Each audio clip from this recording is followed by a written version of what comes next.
আসসালামু আলাইকুম। আমি Mohammad Ali Imran. Coal power generation company Bangladesh limited 2023-এর এসটেন ইঞ্জিনিয়ারিংয়ের ডিপার্টমেন্ট কোয়েশ্চেন সলিউশনটা ক্লাস শুরু করছি আজকে।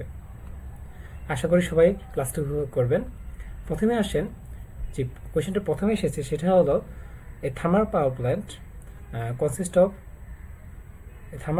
Consist of two 60 megawatt units, each running for 8,000 hours, and one 30 megawatt unit running for 2,000 hours per year.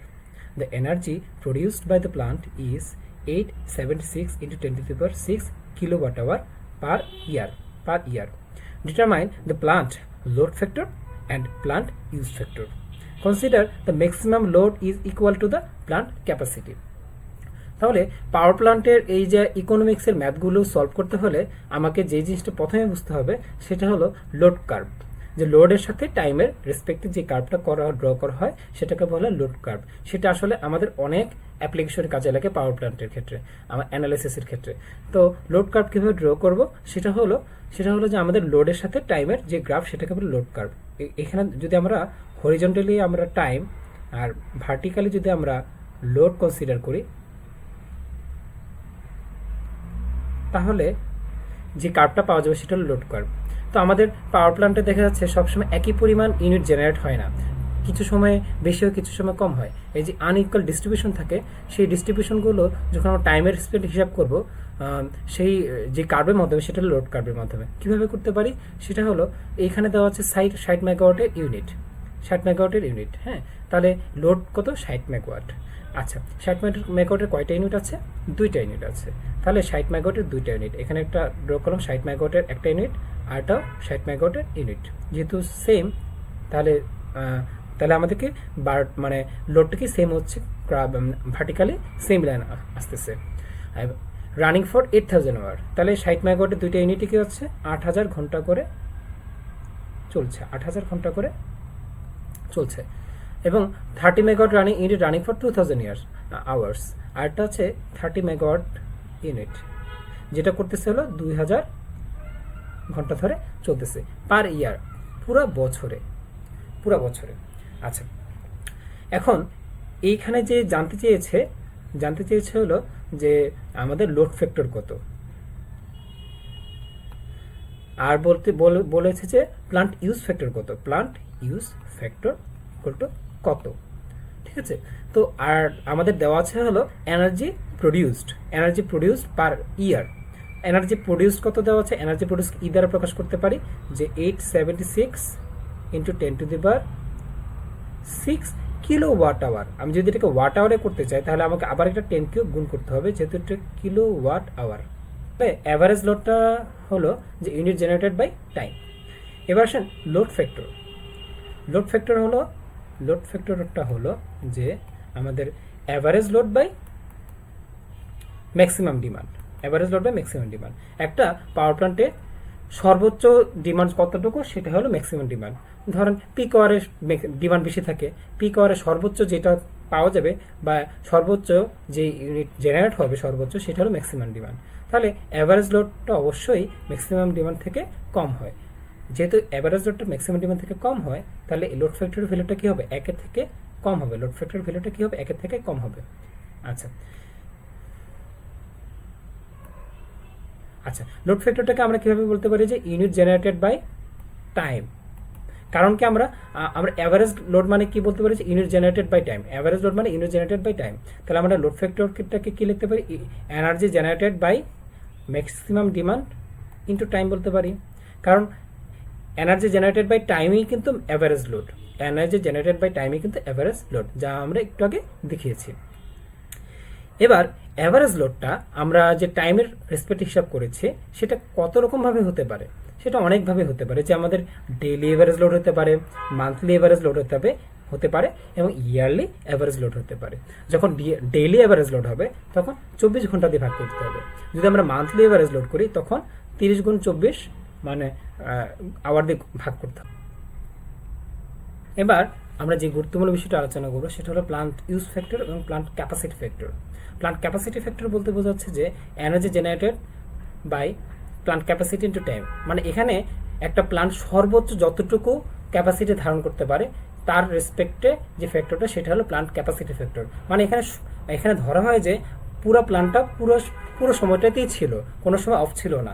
আর সর্বোচ্চ টাইম পুরোপুরি টাইমটাই যখন ইউটিলাইজ করবে, অনবরত যখন ইউটিলাইজ হবে, তখন সেটা হলো প্ল্যান্ট ক্যাপাসিটি ফ্যাক্টর। আর প্ল্যান্ট ইউজ ফ্যাক্টর হলো যে এনার্জির সাথে প্ল্যান্ট ক্যাপাসিটি ইন্টু টাইম, কিন্তু এই টাইমটা হলো যতটুকু আসলে অ্যাকচুয়ালি ইউজ হয়েছে, যত ঘন্টা আসলে অ্যাকচুয়ালি রানিং ছিল সেটার রেসপেক্টে যেটা ফ্যাক্টর সেটা হলো প্ল্যান্ট ইউজ ফ্যাক্টর। তার মানে এটাকে আমরা টি প্রাইম ধরলাম, এটা ধরলাম টি, এটা হলো পুরো সময়টা, আর এটা যতটুকু অ্যাকচুয়ালি টাইম ইউজ হয়েছে সেটা রেসপেক্ট হলো প্ল্যান্ট ইউজ ফ্যাক্টর। আচ্ছা, আমাদের লোড ফ্যাক্টর মানে আমরা কি জেনেছি? লোড ফ্যাক্টর মানে আমরা জেনেছি average load by maximum demand. Average load by maximum demand. আচ্ছা, এখন অ্যাভারেজ লোডটা কত? অ্যাভারেজ লোডটা আমরা জেনেছি যে energy generated by time. Energy generated by time. Energy generated কীভাবে বের করবো? যে এনার্জি জেনারেটেড আমাদের দেওয়া আছে, এনার্জি জেনারেটেড দেওয়া আছে পুরো বছরে এনার্জি যত জেনারেট হয়েছে সেটা দেওয়া আছে 876 ইন্টু 10⁶ কিলো ওয়াট আওয়ার। যদি কিলো ওয়াট আওয়ার হয়, আমরা যদি ওয়াট আওয়ারে করতে চাই তাহলে 10³ দিতে হবে। আর টাইমটা হলো কি পুরো বছরে। আমাদের কোশ্চেনে বলেছে যে আমাদের পার ইয়ার এনার্জি জেনারেটেড পার ইয়ার যতটুকু জেনারেট হয়েছে সেটা পুরো ইয়ারের রেসপেক্টে দেখানো হয়েছে। আর এখানে আমাদের দেওয়া আছে রানিং কতটুকু, আর আমাদের energy produced by the plant is পুরো ইয়ার, পুরো বছরে কতটুকু হয়েছে সেটার সাপেক্ষে। তাহলে পুরো বছরে এনার্জি যতটুকু হয়েছে সেটা বাই পুরো বছরের টাইমটা। তাহলে আমাদের যে পুরো বছরে যে এনার্জি জেনারেটেড হয়েছে সেটা আমাদের কিলো ওয়াট আওয়ার ছিল, এটা আমি ওয়াট আওয়ার করলাম, এবং টাইমটা হলো পুরো বছরে কত 365 দিন ইন্টু 24 ঘন্টা। এই যে আমরা বলেছি যে আমরা অ্যাভারেজ লোডটা কীভাবে বের করতে পারি? Daily average load, monthly average load এবং ইয়ারলি অ্যাভারেজ লোড। যেহেতু ইয়ারলি তাহলে 365 ইন্টু 24, আর 365 ইন্টু 24 করলে হয় 8760 আওয়ার, 8760 আওয়ার। তাহলে আমাদের এখানে অ্যাভারেজ লোডটা বের করতে হলে আমাকে কী করতে হবে? 365 গুণ 24 করলে হয় 876 ইন্টু 10⁶ ইন্টু 10³ বাই 365, মানে এটা হলো 8760। আচ্ছা, তাহলে আমাদের এটা যদি আমরা ক্যালকুলেশন করলে কি হবে? আমরা যদি এটাকে মেগাওয়াটে কনভার্ট করতে চাই তাহলে মেগাওয়াটের জন্য আমাদের মেগাওয়াটে ক্যালকুলেশন করলে আস্তে আস্তে আমাদের 100 মেগাওয়াট। ম্যাক্সিমাম ডিমান্ডের ক্ষেত্রে আমাদের কোশ্চেনে বলা আছে যে maximum demand is equal to plant capacity, maximum load is equal to plant capacity, maximum load is equal to plant capacity. মানে আমাদের প্লান্ট ক্যাপাসিটি বের করলে আমাদের ম্যাক্সিমাম লোড বের হয়ে যাবে। তাহলে প্লান্ট ক্যাপাসিটিটাই আসলে আমাদের ম্যাক্সিমাম ডিমান্ড। প্লান্ট ক্যাপাসিটি কীভাবে বের করব? আমাদের কী দেওয়া ছিল? 60 মেগাওয়াটের 2টা ইউনিট প্লাস কি 30 মেগাওয়াটের একটা ইউনিট। এই যে আমাদের ম্যাথে দেখেন যে আমাদের কি ছিল? 60 মেগাওয়াটের 2টা ইউনিট, ঠিক আছে। আমাদের ম্যাক্সিমাম ডিমান্ড, প্লান্ট ক্যাপাসিটি, এই জিনিসগুলো আসলে কি পাওয়ারকে রিপ্রেজেন্ট করতেছে, আর এনার্জি জেনারেটরটা কি ওয়ার্ক ডান বা এনার্জিকে রিপ্রেজেন্ট করতেছে। পাওয়ারের একক হলো মেগাওয়াট কিলোওয়াট, আর এনার্জি জেনারেটেড হলো মেগাওয়াট আওয়ার বা কিলোওয়াট আওয়ার। তাহলে আমাদের ম্যাক্সিমাম ডিমান্ডের ক্ষেত্রে কি করতে হবে? যে আমাদের 60 মেগাওয়াটের 2টা ইউনিট হচ্ছে সেটা মানে প্লান্ট ক্যাপাসিটির সমান। প্লান্ট ক্যাপাসিটি কি 60 মেগাওয়াটের 2টা ইউনিট, আর একটা হলো 30 মেগাওয়াটের একটা ইউনিট। তাহলে যোগ করলে কত হচ্ছে? 120 আর 30 150 মেগাওয়াট, 150 মেগাওয়াট। তাহলে এখন আমরা লোড ফ্যাক্টর বের করতে পারবো। লোড ফ্যাক্টর ইকুয়ালটা কত আসতেছে? লোড ফ্যাক্টর হলো average load by maximum. Average load কত ছিল? 100 মেগাওয়াট আমরা বের করেছি, আর ম্যাক্সিমাম ডিমান্ড হলো 150 মেগাওয়াট। দ্যাট মিনস ক্যালকুলেশন করলে আসে আমাদের 0.67। এই যে আমরা একটু আগে বলেছি যে লোড ফ্যাক্টরের মান অবশ্যই 1 থেকে কম হবে। লোড ফ্যাক্টরের মান কী হবে? সবসময় 1 থেকে কম হবে, কারণ অ্যাভারেজ লোডটা সবসময় ম্যাক্সিমাম ডিমান্ড থেকে কম হয়। তাহলে আমাদের সেকেন্ড পার্টে চলে আসি। সেকেন্ড পার্ট কি বলছে? Plant use factor. Plant use factor বের করতে বলছে। প্রথম পার্ট আমাদের কমপ্লিট, সেকেন্ড পার্ট হলো প্লান্ট ইউজ ফ্যাক্টর বের করতে বলছে। আর প্লান্ট ইউজ ফ্যাক্টর আমরা জানি যে প্লান্ট ইউজ ফ্যাক্টর মানে হলো যে energy generated by plant capacity into hours of use prime, মানে যতটুকু ঘন্টা ইউজ হয়েছে ততটুকু। আচ্ছা, এখন এই ম্যাথটাতে আমাদের কি কি জিনিস দেওয়া আছে? এনার্জি জেনারেটেড কিন্তু আমাদের দেওয়া আছে। এনার্জি ইয়ারলি এনার্জি জেনারেটর দেওয়া আছে 876 ইন্টু 10⁶ কিলোওয়াট আওয়ার, মানে 10³ দিয়ে গুণ করলে কিলোওয়াট আওয়ার আছে। কিন্তু ক্যাপাসিটির ক্ষেত্রে আমার কি কয়টা জিনিস পাচ্ছে? 2টা জিনিস কি পাচ্ছে? একটা হলো 60 মেগাওয়াটের 2 ইউনিটের, আর একটা হলো 30 মেগাওয়াটের ইউনিট। তাই দ্যাট মিনস আমরা এটাকে সিম্পলিফাই করে কীভাবে লিখতে পারি যে C1 into T1 prime plus C2 into T2 prime. কারণ যেহেতু দুইটা ইউনিট, দুইটার এই ক্যাপাসিটি এবং দুইটার টাইম ডিফারেন্ট, একটা 8000 ঘন্টা, একটা 2000 ঘন্টা, তাই C1 into T1 prime plus C2 into T2 prime এভাবে লিখতে পারি। তাহলে আমাদের লিখতে পারি যে 876 into 10 to the power 6 into 10 cube by, এখানে C1 হলো 60 মেগাওয়াটের দুইটা ইউনিট, কত ঘন্টা? 8000 ঘন্টা ধরে চলে। আরটা কত আছে? 30 মেগাওয়াটের একটা ইউনিট, কত? 2000 ঘন্টা ধরে চলে। আচ্ছা, কিন্তু এখানে কি আছে? মেগাওয়াটে আছে, এখানে আছে মেগাওয়াটে, এখানে আছে কি? আমরা ওয়াট আওয়ারে করছি। মেগাওয়াট করতে হলে আমাদের 10⁻6টা ক্যান্সেল করে দিলেই হবে। তাহলে আমাদের ক্যালকুলেশন করলে আমরা যেটা পাচ্ছি, যে প্লান্ট ইউজ ফ্যাক্টরটা আসতেছে 0.86। আশা করি আমরা পাওয়ার প্ল্যান্টের এই ম্যাথটা বুঝতে পেরেছি। এবার আমরা আসি ফ্লুইড মেকানিক্সের ম্যাথটা, খুবই মজার একটা ম্যাথ। সেটা হলো যে বলেছে যে a centrifugal pump is running to produce a flow of water at a rate of 0.016 meter cube per second against a total head of 30.5 meter. The operating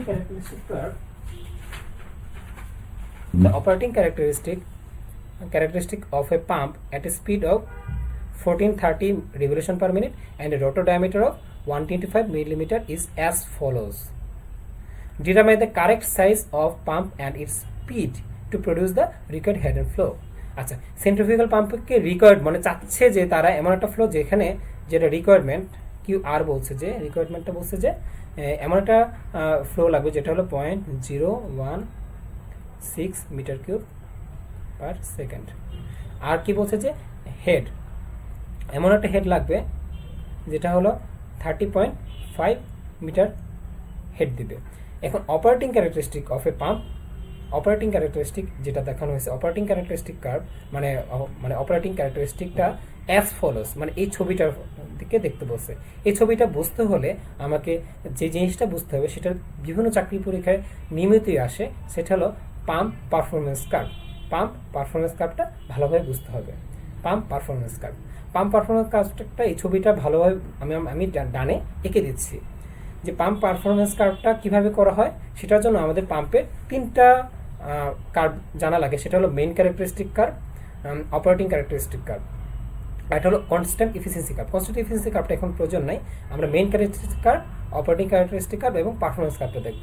main characteristic কার্ভটা হলো যে আমাদের স্পিডের রেসপেক্টে পাওয়ার, হেড এবং ডিসচার্জের যে গ্রাফটা সেটা হলো মেইন ক্যারেক্টারিস্টিক কার্ভ।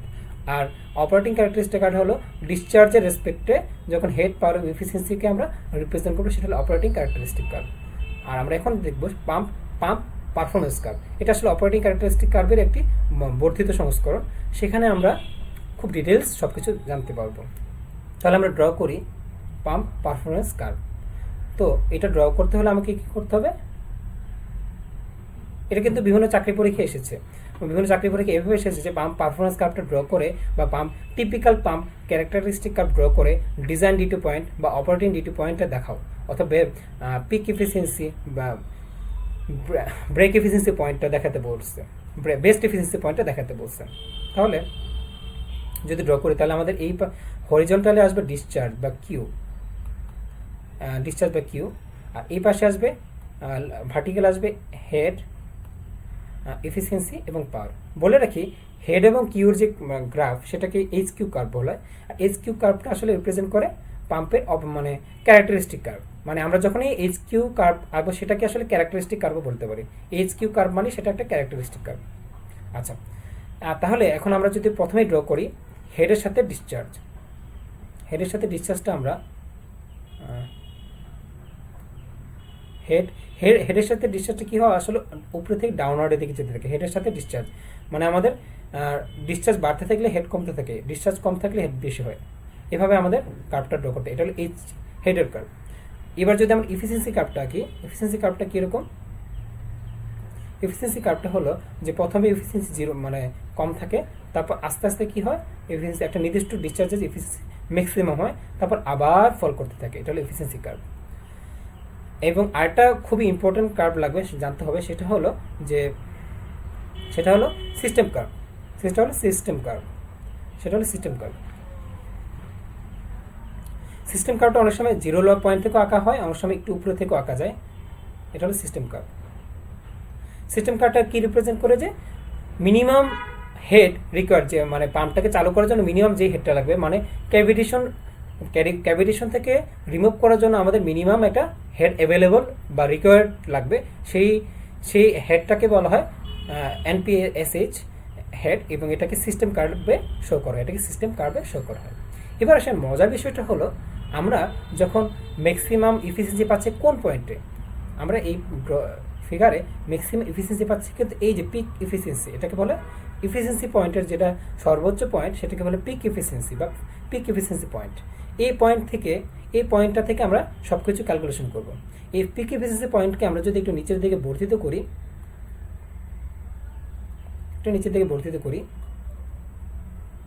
এই তো এখানে হেড কার্ভকে একটা নির্দিষ্ট পয়েন্টে ইন্টারসেক্ট করেছে, এবং আরও নিচের দিকে গেলে আমাদের কি করছে, ডিসচার্জ মানে কিউকে একটা নির্দিষ্ট পয়েন্টে ডিসচার্জ করেছে, মানে ইন্টারসেক্ট করেছে।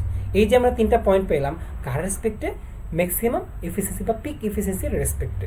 এই যে 3টা পয়েন্ট পেলাম, এই পয়েন্ট প্রথমে এফিসিয়েন্সির পয়েন্টটাকে বলে পিক এফিসিয়েন্সি, আর এখানে হেডে একটা পয়েন্ট ইন্টারসেক্ট করেছে এবং ডিসচার্জে একটা পয়েন্ট ইন্টারসেক্ট করেছে।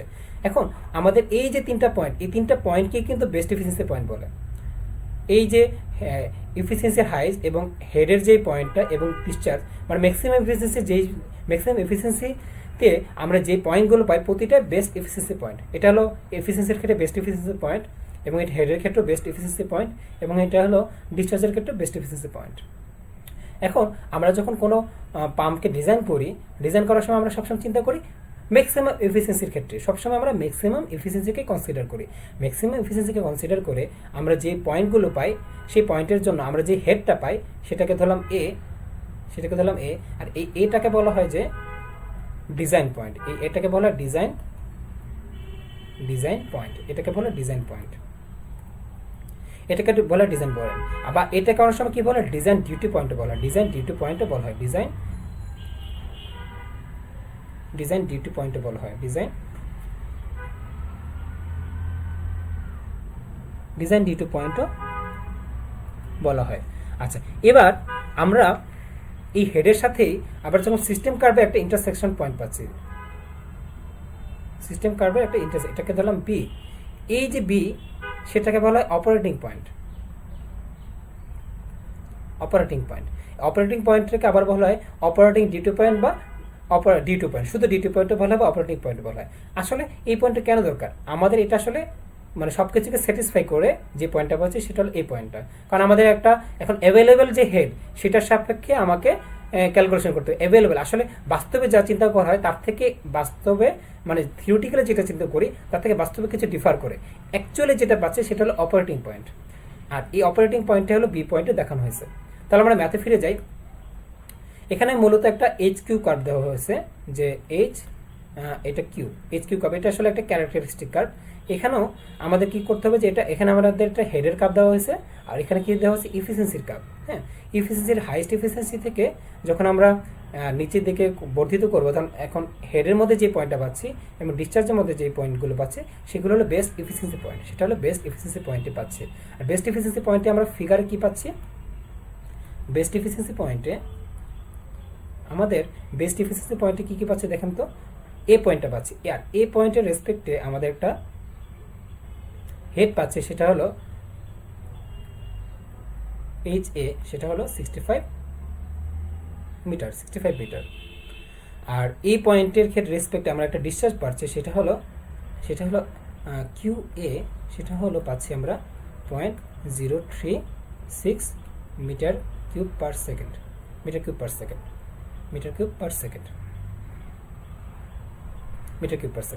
আচ্ছা, এখন এই পয়েন্ট অ্যাজ ফলো যেটা বললো, এবং এটার মধ্যে আরো কি বলছে, যে এই যে আমাদের বলছে operating characteristic of a pump at speed 1430, এটার ক্ষেত্রে স্পিডও কিন্তু দেওয়া আছে, যে আমাদের এই ডিজাইনের ক্ষেত্রে যে স্পিডটা সেটাও কিন্তু দেওয়া আছে। NA দেওয়া আছে 1430 রিভলিউশন পার মিনিট মানে আসলে আরপিএম।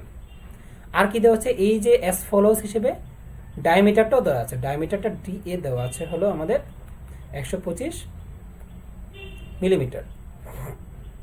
আচ্ছা, তাহলে আমাদের বের করতে হবে determine the correct size of pump and it's speed to produce the required head and flow. Requirement হলো আমাদের আসলে অ্যাকচুয়ালি যেটা প্রয়োজন সেটা হলো রিকোয়ারমেন্টে। তাহলে অ্যাকচুয়ালি যেটা প্রয়োজন সেটা আমরা কিন্তু আসলে এটার সাথে যদি আমরা সিস্টেম কার্ভটা ড্র করি সেটার থেকে আমরা পাবো, সেটা হলো ধরি বি পয়েন্ট। তাহলে এই আমাদের রিকোয়ারমেন্টটাকে সব বি দ্বারা প্রকাশ করলাম, আমাদের ডিজাইনে যেটা আছে সেটা এ ধরলাম, আর যেটা রিকোয়ারমেন্ট সেটাকে বি ধরলাম। তাহলে কিউ বি এই যে আমাদের বলেছে, আগেই বলে দেওয়া আছে কতটুকু লাগবে।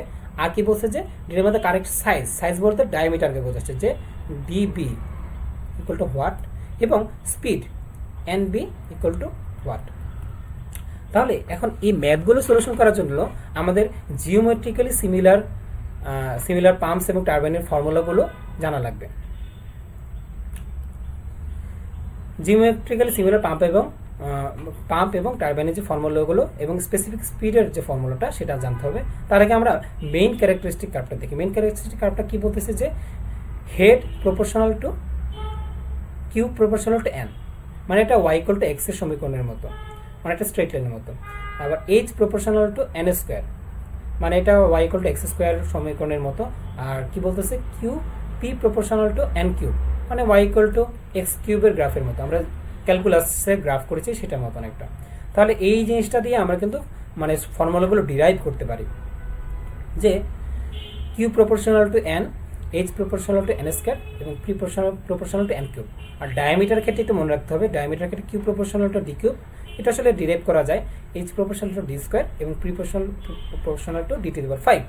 এখান থেকে আমাদের যে জিওমেট্রিক্যালি সিমিলার, মানে আমাদের একটা কন্ডিশন আছে, সেই কন্ডিশন থেকে আরেকটা কন্ডিশনে গেলে কিভাবে আমরা বাকি রেজাল্টগুলো পেতে পারি সেটা আসলে পাম্প এবং টারবাইন সব ক্ষেত্রে আমরা ইউজ করতে পারি। সেই ফর্মুলাগুলো আমরা ডিরাইভ করতে পারি কিভাবে, কিউ প্রপোর্শনাল টু এন এবং ডি কিউব, তাহলে Q by N D cube equal to constant, Q by N D cube equal to constant এখান থেকে পাচ্ছি। H proportional to N square এবং ডি স্কোয়ার, তাহলে H by D square N square equal to constant, এবং P proportional to N cube D to the power 5, তাহলে P by N cube D to the power 5 equal constant. এই ফর্মুলাগুলো আমাদের geometrically similar যে আমরা pump এবং টারবাইনের ক্ষেত্রে use করতে পারি। সেক্ষেত্রে দুইটা বিষয় কাজ করে, একটা হলো মডেল, একটা হলো প্রোটোটাইপ। মডেল এবং প্রোটোটাইপ, আমাদের মডেল দেওয়া থাকে এবং মডেল থেকে প্রোটোটাইপ বের করতে হয়, এবং সেক্ষেত্রে একটা অনেক সময় স্কেল দেওয়া থাকে। হ্যাঁ, স্কেলটা আসলে ডায়ামিটারের অনুপাত, যে ডায়ামিটারের অনুপাত D prototype by D model, এরকম দেখা যাচ্ছে। প্রোটোটাইপটা বেশি থাকে, প্রোটোটাইপেরটা সবসময় কি থাকে, বেশি থাকে মডেলের থেকে। আমাদের মডেল থেকে একটা প্রোটোটাইপ তৈরি করতে বলা হয়। তাহলে এই জিনিসটাও আমাদের অনেক সময় অনেক ম্যাথে পরীক্ষা আসছে, এই ম্যাথগুলোতে এই বেসিকটাও কাজে লাগে। আর specific speed of a pump, মানে the specific speed of a centrifugal pump is defined as the speed of geometrically similar pump which deliver 1 metre cube per second of liquid against a head of 1 metre. মানে আমাদের কিউর মানটা হবে 1 metre cube per second এবং হেডের মান হবে 1 metre. মানে আমাদের unit আকারে চিন্তা করছে, যেটা দিয়ে আসলে সব কিছুতে চলে যাওয়া যায়। এরকম একটা ইউনিফাইড স্পিডটাকে বলে স্পেসিফিক স্পিড, যেটার সাথে অন্যান্য স্পিডগুলোকে তুলনা করা যায় এবং তুলনা করে ক্যারেক্টারিস্টিক অ্যানালিসিস করা যায়। এই স্পেসিফিক স্পিড হলো পাম্পের ক্ষেত্রে ফর্মুলা হলো N S equal to N root Q by S to the power 3/4, আর টারবাইনের ক্ষেত্রে N S equal to N root P by S to the power 5/4। এটা টারবাইনের জিনিসটা আমরা শিখে ফেললাম। এবার আমরা ম্যাথে চলে আসি। ম্যাথে আমাদের কি বলছে যে আমাদের বলেছে যে বের করতে বলছে যে আমাদের জিওমেট্রিক্যালি সিমিলারের আমাদের রিকোয়ার্ড যেটা সেটা ডায়ামিটার এবং স্পিড বের করতে বলছে। তো এই জন্য আমাদের কি কি ভ্যালু দেওয়া আছে, এন স্পিড দেওয়া আছে, ডিসচার্জ দেওয়া আছে, হেড দেওয়া আছে, ডায়ামিটার দেওয়া আছে। তাহলে আমরা স্পেসিফিক স্পিডের যে ফর্মুলাটা সেটা আমরা লিখতে পারি। স্পেসিফিক স্পিডের ফর্মুলাটা আমরা জানি কি, কারণ এই স্পেসিফিক স্পিডটা সকল ক্ষেত্রে একই রকম। Specific speed N S equal to N root Q by H to the power 3/4। এটাকে আমরা কি লিখতে পারি যে N A Q A to the power half, যেহেতু রুট মানে half, by H A to the power 3/4 equal to কি লিখতে পারি, N B Q B to the power half by H B to the power 3/4, এটা লিখতে পারি। আচ্ছা, আর এখানে আমার একটা ছবি দেখানো আছে যে আমাদের জিওমেট্রিক সিমিলারিটির ক্ষেত্রে যে কি হয়, প্রোটোটাইপ বাই মডেলের যে রেশিও এটাকে বলে স্কেল রেশিও। অনেক সময় দেখা যায় 2:1 স্কেল রেশিও এরকম দেওয়া থাকে। স্কেল রেশিও দেখলে যেটা বড় সেটাকে আমাকে প্রোটোটাইপ ধরতে হবে। আচ্ছা, তাহলে এখান থেকে আমাদের এর ডেটাগুলো আমাদের দেওয়া আছে, এটা দিয়ে আমরা কি স্পেসিফিক স্পিডটা আমরা বের করতে পারবো। যেমন এন এ দেওয়া আছে হলো 1430 RPM ইন্টু কিউ এ দেওয়া আছে, আমরা ক্যারেক্টারিস্টিক আপ থেকে পেয়েছি 0.036। আমরা কি পেয়েছি, কিউ এর মানটা কি পেয়েছি 0.036 মিটার কিউব পার সেকেন্ড, এবং এন এ পেয়েছে 1430 এবং ডি পেয়েছে এত এবং এইচ পেয়েছে 65।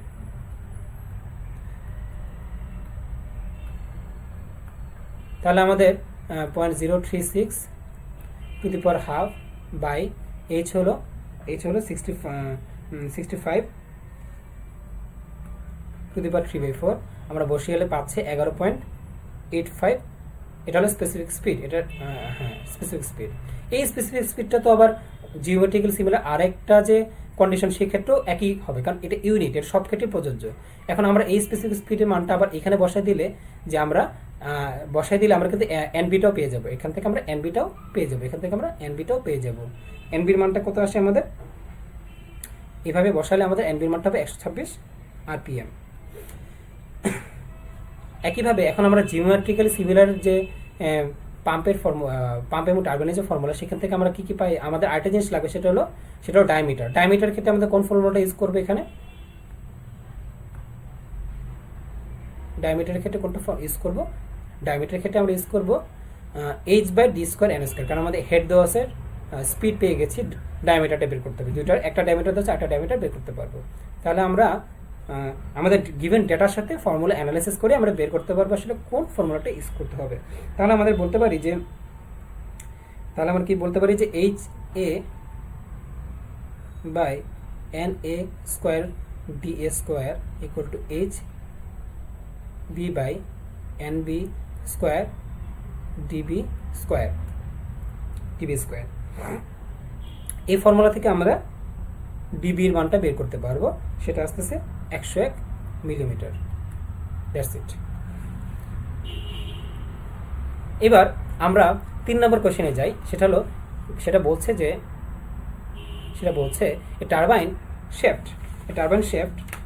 turbine shaft of power plant diameter is 300 millimeter and length is 10 meter। তার ডায়ামিটার দেওয়া আছে হলো 300 মিলিমিটার আর লেংথ দেওয়া আছে L হলো 10 মিটার। আচ্ছা, তাহলে আমাদের প্রথম কোশ্চেনে বলছে যে যদি দেওয়া আছে যে শিয়ার স্ট্রেসটা দেওয়া আছে 200 মেগাপ্যাসকেল, তাহলে আমাদের করতে বলছে টর্ক। এটা খুবই ইজি একটা কোশ্চেন, যে আমাদের টর্ক দেওয়া থাকলে, ডায়ামিটার দেওয়া থাকলে শিয়ার স্ট্রেসের ফর্মুলা হলো 16, যদি আমাদের এটা সলিড হয় তাহলে 16T/π d কিউব, আর হলে কি হবে 16T/π × d⁴ মানে d⁴, বড় ডি ছোট ডি এটা হতো, যেহেতু সলিড তাই শুধু ডি কিউব হচ্ছে। এখান থেকে আমরা কি টির মানটা বের করতে পারবো, কারণ যেহেতু ডি জানি এবং শিয়ার স্ট্রেস জানি, তাহলে আমাদের টির মানটা বের হয়ে যাবে। এবং টির মানটা আসে আমাদের 16964.6 কিলোনিউটন।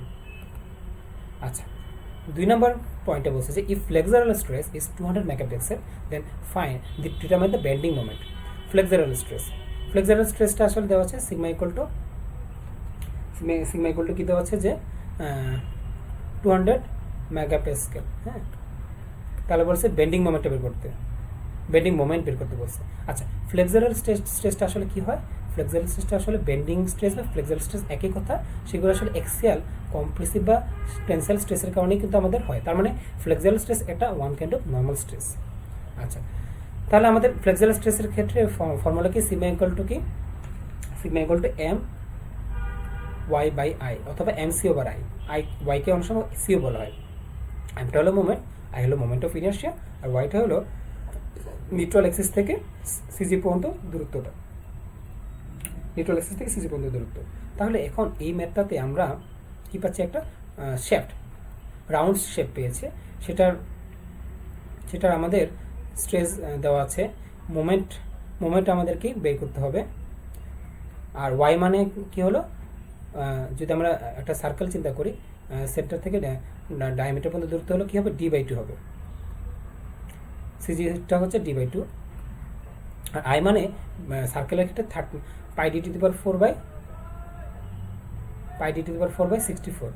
ক্যালকুলেট করলে আসবে আমাদের সিগমা ইকুয়াল টু 32,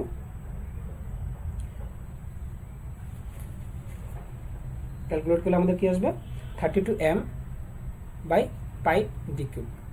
এখান থেকে আমরা স্ট্রেসের মানটা জানি, ডায়ামিটার জানি, আমরা মোমেন্টটা পেয়ে যাবো। মোমেন্টের মানটা আসবে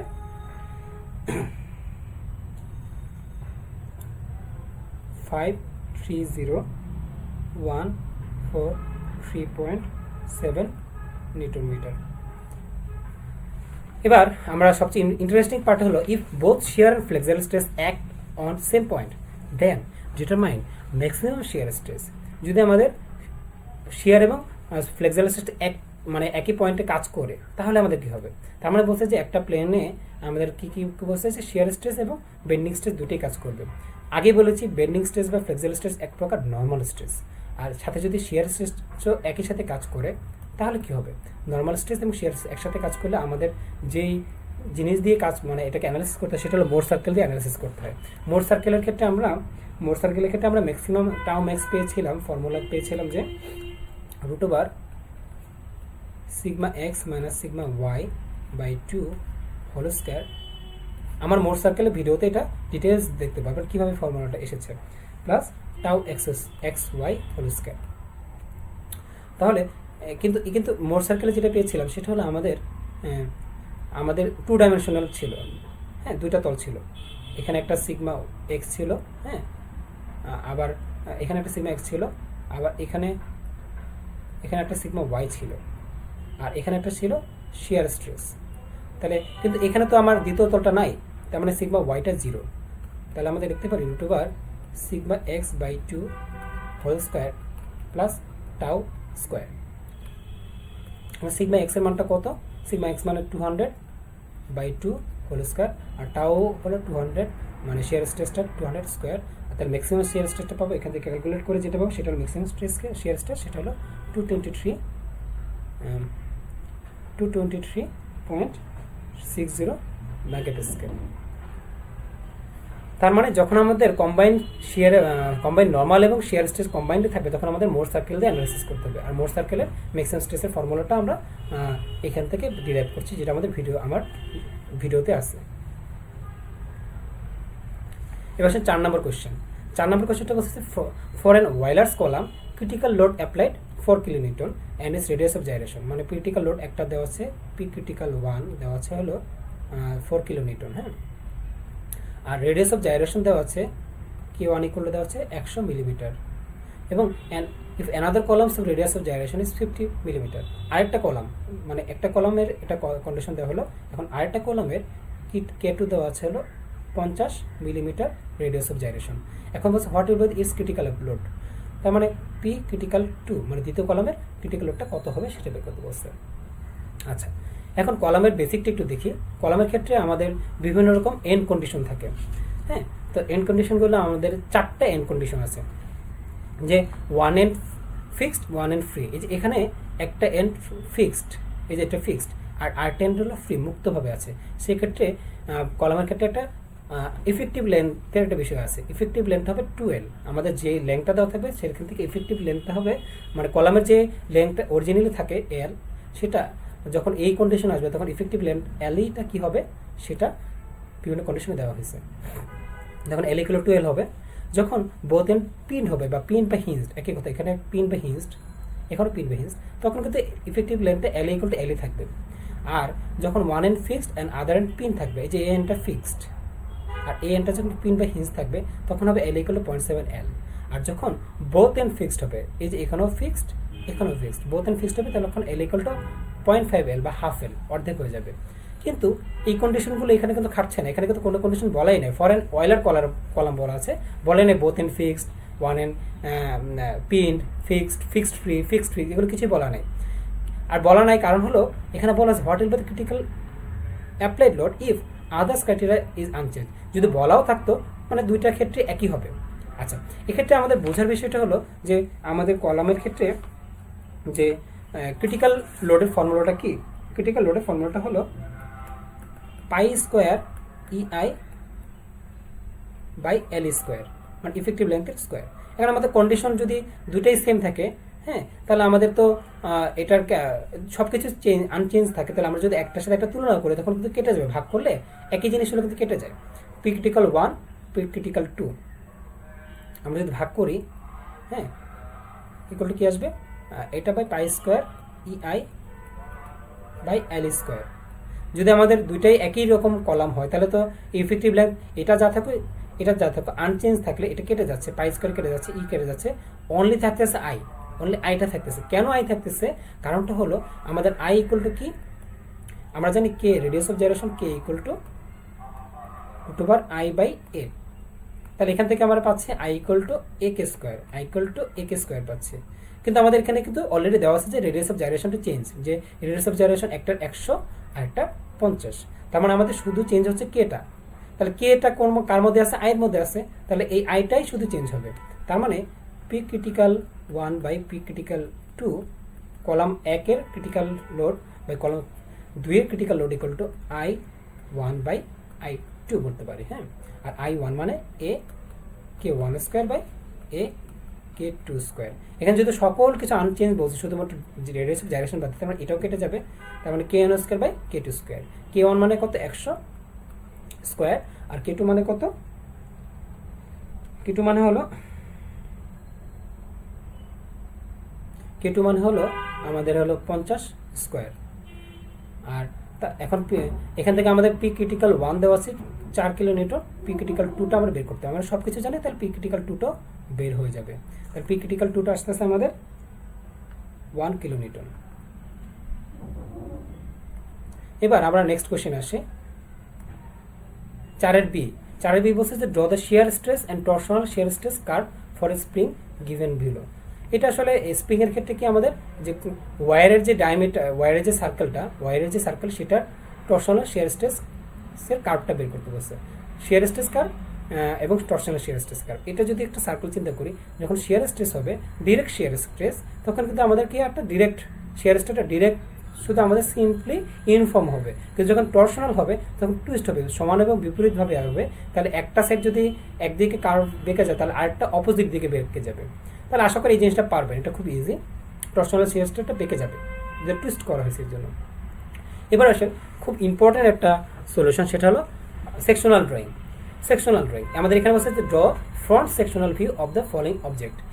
এই যে সেকশনাল ড্রয়িং, এই সেকশনাল ভিউটা আমাকে বোঝার জন্য প্রথমেই একটা সহজ একটা এক্সাম্পল দেখি। এই যে আমাদের একটা বডি আছে, সেই বডিটাকে যদি আমরা সেকশনাল ভিউ করতে চাই তাহলে আমাদের কি করতে হবে? প্রথমে একটা টপ ভিউ কল্পনা করতে হবে। টপ উপরে থেকে কল্পনা করে, উপরে থেকে কল্পনা করলে তো সহজেই বোঝা যাচ্ছে যে জিনিসটা এরকম হচ্ছে, যে এখানে একটা মাঝখানে একটা সার্কেল আছে যেটা এইরকম, আর এখানে দুইটা হোল আছে, ঠিক আছে। আচ্ছা, এটাকে সেকশনাল মানে কাটতে হবে। কাটতে গেলে আমরা কি টপ থেকে মিডল বরাবর কাটতে থাকবো। কাটলে আমাদের যে ফিগারটা আসবে সেটাই আমাদের সেকশনাল ভিউতে আসবে। তাহলে আমরা একটু কাটি, এই 3 ডাইমেনশন থেকে আমরা একটু কাটলে কি হবে? দেখা যাচ্ছে এই দিক দিয়ে আমরা কাটতেছি মিডল পয়েন্টে, এদিক দিয়ে যাচ্ছে, এই দিকে নিচে নামতেছে, আবার উপরে উঠতেছে, আবার এখানে যে আবার উপরে উঠতেছে, আবার এখানে কাটতেছে, আবার নিচে যে কি হচ্ছে কাটতে আবার উপরে উঠতেছে, হ্যাঁ, আবার এখানে যে কেটে আবার এখানে যাচ্ছে, আবার নিচে যাচ্ছে, আবার যে উপরে উঠতেছে, আবার এখানে যে এভাবে কাটতেছে। যদি আমরা কাটি, ফিগারটা কল্পনা করি, তাহলে কাটলে এই জিনিসটা আমাদের খুব ইজি হয়ে যাবে। সেকশনাল ভিউ ড্রয়িং করা খুবই ইজি যদি আমরা জাস্ট মিডল বরাবর কাটতে পারি। আচ্ছা, আমরা যদি এটাকে কাটি, খুব সহজভাবে যদি চিন্তা করি, ডিটেলসটাকে চিন্তা না করি, কাটলে কিরকম হবে ছবিটা? যে এই জিনিসটাকে যদি আমরা কাটি, এটাকে নিচের থেকে এখান থেকে যদি আমরা ফ্রন্ট মানে ভিউ করি, তাহলে জিনিসটা কি হবে? নিচেরটা তো সহজে বোঝা যাচ্ছে যে নিচে একটা রেক্টেঙ্গুলার টাইপসের কিছু একটা হবে, আর উপরে কি হবে? লম্ব টাইপসের কিছু একটা হবে, হ্যাঁ, এটা লম্ব টাইপসের। আচ্ছা, এখন এটাকে যদি কাটা শুরু করি, কাটিং সারফেসটা কীরকম হবে? হ্যাঁ, তার আগে আমরা চিন্তা করি হোলটা কী আছে।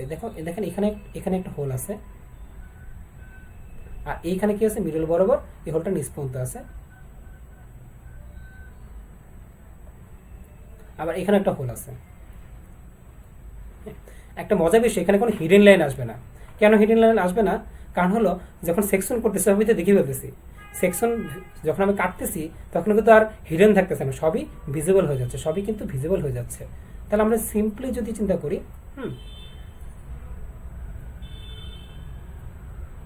অনেকটা এরকম একটা ছবি আসবে। আচ্ছা, এখন যেহেতু কাটার সময় কি হচ্ছে, সলিড বডিগুলো কিন্তু আমরা কাটা হচ্ছে, আর এই ফাঁকাটাতে কিন্তু কাটা টাচ করতেছে না। এই যে এখানে কিন্তু সলিড বডি, এই জায়গাটা সলিড, তাহলে এই সলিডটাকে আমরা যখন সেকশন করি তখন সেকশন লাইন আঁকতে হয়। কিন্তু আবার এখানে একটা ফাঁকা, এটা কিন্তু আমরা দেখবো কিন্তু মানে কাটতেছি না, তাহলে এটা ফাঁকা। আবার এখানে সলিড ঠিক এই এতটুকু পর্যন্ত, তাহলে সলিডগুলোকে সেকশন লাইন দিয়ে আমরা ড্র করে ফেললে আমাদের ড্র হয়ে যাবে। আবার এখানে ফাঁকাটা কিন্তু দেখতেছি, তাই আমাদের হিডেন লাইন হচ্ছে না, যেহেতু ফাঁকা তাই আমাদের হিডেন লাইন হচ্ছে না। হ্যাঁ, তাহলে আবার কিন্তু এখানে সলিড হওয়ার কারণে আবার সেকশন লাইন রাখতে হবে। আবার ফাঁকা, তার মানে এখানে হিডেন হবে না, দেখা যাবে কিন্তু সেকশন লাইন হবে না। আবার সলিড বডি, এটাকে কাটতেছি, টাচ করতেছি, তাহলে এটা আবার সেকশন লাইন হবে। ইজিলি আমরা এইভাবে সেকশন ড্রয়িং করতে পারি। আরেকটা ছবি আছে, এটা আমাদের এখানে অনেকটা সিমিলার, বাট এখানে একটা রিব আছে। রিব হলে কি হয়, সেকশন লাইনের ক্ষেত্রে রিবটাও কিন্তু সলিড বডি, কিন্তু রিবটা টোটাল বডির তুলনায় অনেক থিকনেসটা খুবই স্মল। এই কারণে কি হয়, সেকশন নর্মালি আমাদের সেকশন ভিউতে এটা সেকশন আকার দেওয়ার কথা ছিল, কিন্তু মানে প্রিফার্ড হলো যে আমরা এটা সেকশন লাইন আকার দিব না। রিবের ক্ষেত্রে আমরা কি করবো, সেকশন লাইনে দিব না। এই দুটো যদি বুঝতে পারি আমাদের কোয়েশ্চেনে সেকশন লাইনটা খুব ইজিলি ড্র করতে পারবো। দেখেন আমাদের এখানে কি বলা হয়েছে যে এই বডিটা যদি আমরা সিম্পলি আঁকার জন্য কি করতে হবে, সহজ থেকে শুরু করব। ফ্রন্টে এখানটা যদি ফ্রন্ট চিন্তা করি, সহজে নিচে আমাদের একটা সোজা তো লাইন আঁকাই যাচ্ছে, তাই না, নিচে একটা সোজা লাইন। আর এখানে কি আছে, এখানে একটা ছোট একটা উচ্চতা, আর এখানে বড় একটা উচ্চতা, বড় একটা ভার্টিক্যাল লাইন। হ্যাঁ, আচ্ছা, তাহলে এটা ছোটটা কি হচ্ছে যে এরকম যাচ্ছে, আর বড়টা একটু এভাবে যাচ্ছে, এই জিনিসটা, আর এটা এই জিনিসটা, একটা নিচতলা দোতলার মতো আর কি। কিন্তু মাঝখানে কিন্তু একটা সংযোগ হয়েছে অ্যাঙ্গুলার করে, হ্যাঁ, একটা আমাদের টেপার করে একটা সংযোগ হয়েছে, এটা তো আমরা দেখতেছি। যখন এটা মিড বরাবর কাটবো তখন আমাদের কি দেখা যাবে, এখানে সলিড, এখানে ফাঁকা, তাহলে ফাঁকাগুলো আঁকি। তাহলে এখানে একটা ফাঁকা আছে, ফাঁকা কিন্তু হিডেন হবে না, কারণ সেকশনাল ভিউতে আমরা কেটে ফেলছি, দেখা যাচ্ছে। আবার এখানেও কি একটা ফাঁকা হবে, তাই না, এখানে একটা বৃত্তের কারণে এখানে একটা ফাঁকা হবে, এখানে একটা ফাঁকা হবে। কিন্তু মজার বিষয়, এখানে আরেকটা চাবিও আছে, চাবির জন্য আরেকটা ফাঁকা হবে, চাবিটা আরেকটা লাইন দ্বারা দেখানো হবে। আচ্ছা, এবার আসেন এইখানে কি হবে, এখানে একটা রিব আছে।